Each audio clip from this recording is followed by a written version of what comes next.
This is two separate prophecies. Okay, now, God says, I'm going to do something. I'm going to turn my hand against the little ones. Why in the world would God do that? He explains it in the next few verses. Listen to God. And it shall come to pass. Who said that? Same thing Joel said. The same thing Amos said. Here's a third prophet saying the exact same thing. It shall come to pass in all the land. What land? Israel.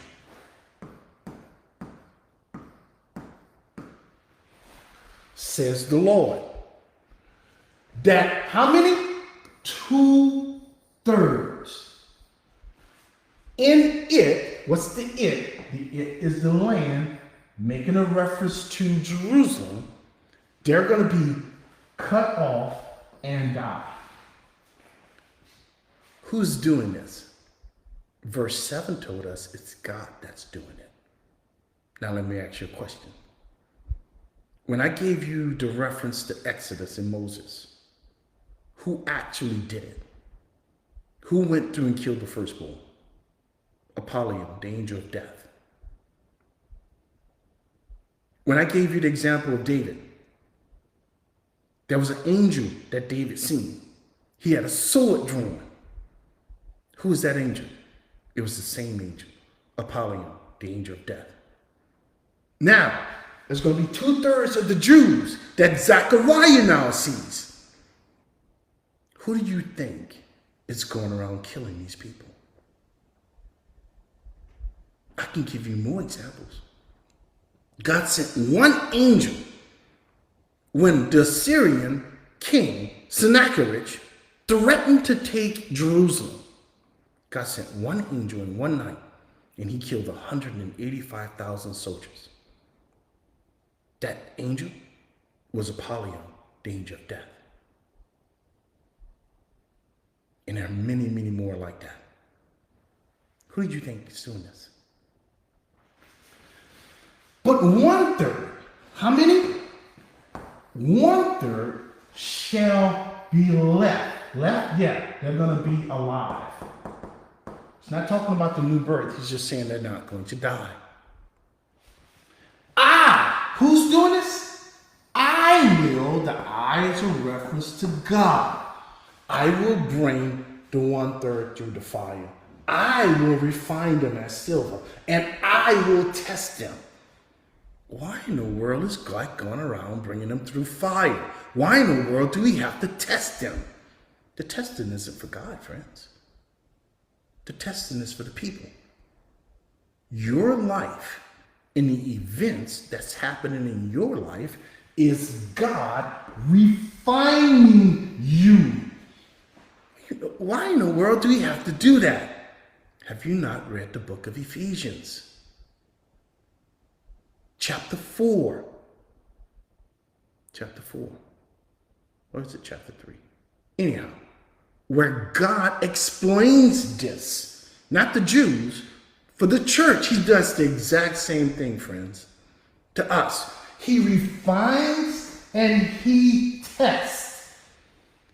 And that causes a reaction from you and I toward God.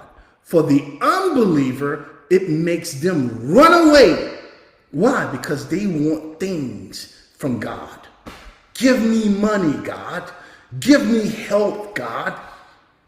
Give me all the things that I can get on the earth while I'm here alive. That's not what happens to the believer. What happens to the believer?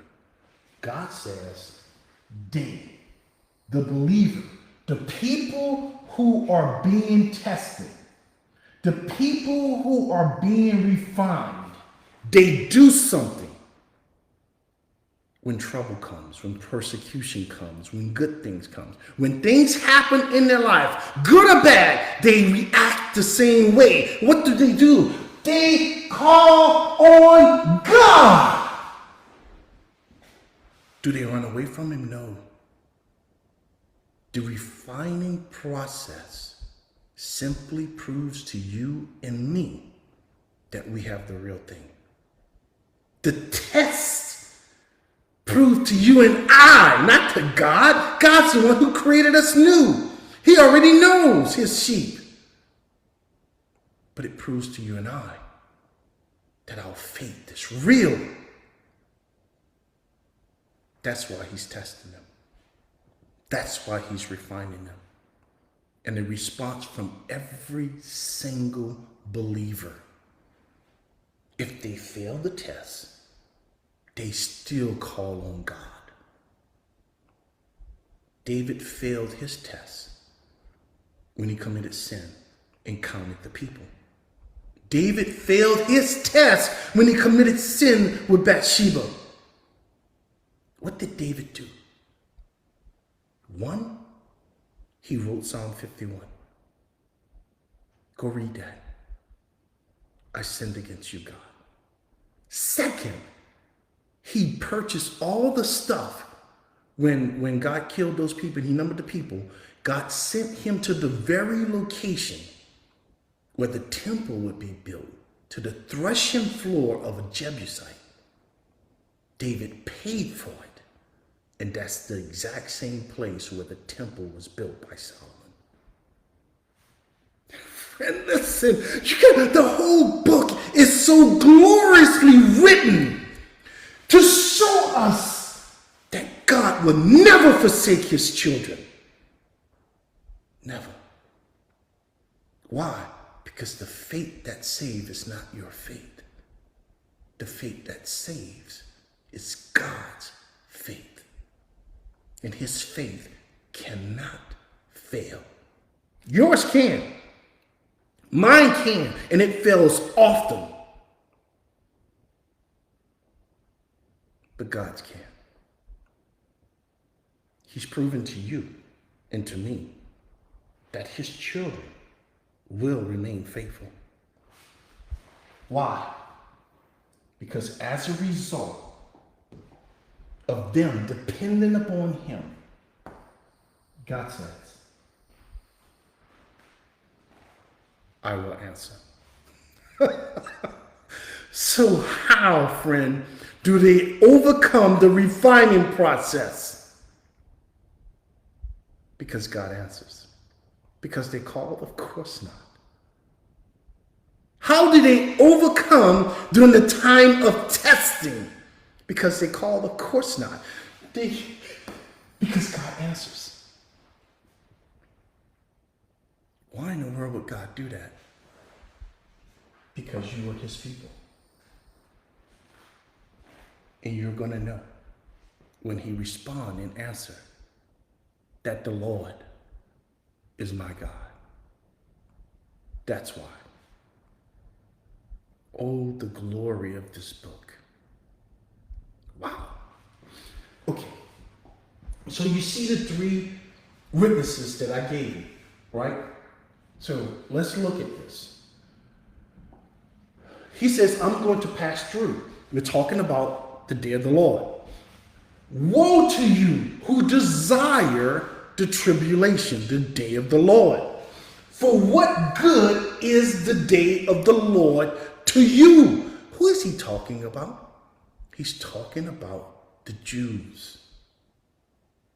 They were thinking about the kingdom. So what you have to understand, again, you got to put yourself back in the position of the Jews during that day and the Jews during Jesus' day, during the days that the Gospels was written. What were they looking for? They were looking for several things. One, they were looking for the prophet. What prophet? The prophet that Moses wrote about. The prophet that God had promised to be like Moses. They were also looking for another thing. The kingdom. What kingdom? The kingdom that the prophet, who happens to be the Messiah, would bring as a result of his return or his coming. So that's what the Jews focused on. They were looking at the mountains. That's what they wanted. That's why when Jesus came to die, they missed that message in the book. What did they focus on? They only focused on what they wanted. They wanted God to solve all their problems. They wanted God to kill all their enemies. They wanted God to feed them. They wanted God to clothe them. How do we know that? Because when Jesus finally showed up and he fed the 5,000 and women and children, and then he left and went across the Sea of Galilee, and they followed him to the other side. And what did Jesus say was the reason that they followed him? Was it because they wanted him? Was it because they believed on him? No. Jesus said, you followed me because I fed you and your belly was full. Then they got all religious on him. You see, friends, that's what people want. They follow God because they want something from God. They serve him because they expect to get that from God. And what is it? It's always something that's here on the earth. It's always something tangible. Something that they can brag and boast and say, look what God done for me because I was a good little boy or a good little girl. When the scriptures isn't about that at all. He's told us and commanded us to set your affections on things above and not on the earth. Come on, friends. Get back to the book. So, woe to you who desire the day of the Lord. And that's what the Jews were looking for. They were looking for the kingdom, but they didn't understand the consequences that came from the kingdom appearing. They totally missed the revelation of the day of the Lord. They walked right over it. They were so busy focusing on God coming in and getting rid of the Romans. God coming in and getting rid of the Babylonians. God destroying the Philistines and all their other enemies. That's all they wanted. Why? So that they can worship their idols.